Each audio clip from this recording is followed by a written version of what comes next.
大家好，我係聖公會慈父慈男小學宋曼如校長。我哋今年已經第2年同香港仔坊會合辦呢個在校課後託管計劃。初頭我記得好似得30幾個學生㗎咋，但係今年其實我哋有接近60人㗎啦。大家都默契加強咗好多嘅，佢哋好清楚小朋友嘅教學流程去到邊一度，亦都知道點樣去支援，所以我哋先見到呢啲學生嘅成績進步。最近有個6年班學生，佢英文成績進步咗好多，原來都係參加呢個坊會嘅託管計劃嘅。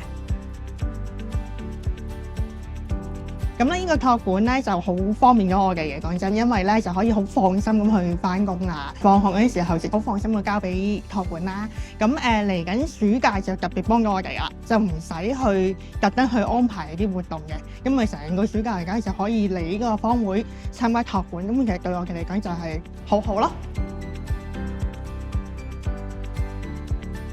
大家好，我係阿欣媽咪。自從參加咗託管計劃之後咧，我覺得俾我最大嘅幫助咧，就係我多咗好多時間出嚟，我可以有時間去做以前咧一直想做但係都冇時間去做嘅事。譬如最近咧，我就讀咗個 ERB 課程啦，係物理治療助理嘅，就為我以後出返社會啦，就做多啲準備啦。我覺得以前自己咧淨係一個媽媽嘅角色，好容易迷失自己咁咯。咁而家我就覺得我終於揾返咗自己。在校課餘託管計劃其中一個重要嘅目的，就係為到學童喺放學之後提供一個安全嘅照顧環境，減輕家長嘅照顧壓力，讓到部分家長咧可以重投一個就業嘅。而我哋亦都好高興，部分家長咧都參與咗計劃嘅就業支援服務。另外，亦都有好多家長參與咗計劃嘅一啲親子活動啦、家長講座等等，讓到家長們透過參與啲計劃咧，都可以促進到親子關係，亦都咧建立咗好多美好嘅親子時光。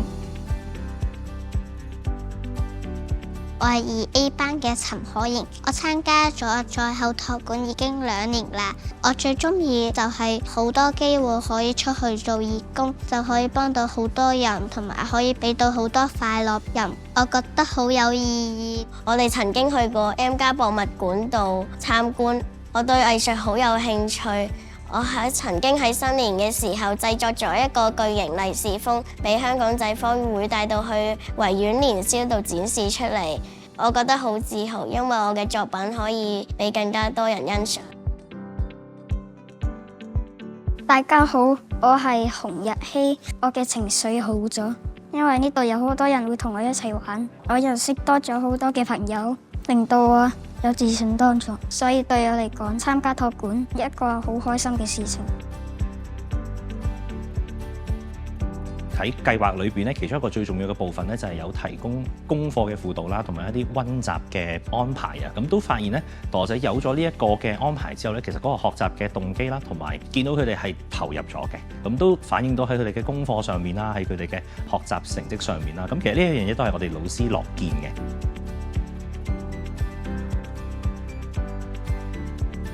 好好玩，希望仲有好多人嚟託管。希望下年你哋繼續舉辦在校託管，我哋都會繼續參與。我哋未來咧一定會繼續舉辦呢個計劃嘅，因為我哋見到大家嘅默契啦，其實係對學生啦、對老師啦、對家庭啦，亦都有一個好好嘅正面嘅回歸。展望希望第3年嘅服務會越嚟越好啦，亦都越嚟越多同學可以了解到呢個計劃，希望幫助到更多嘅同學。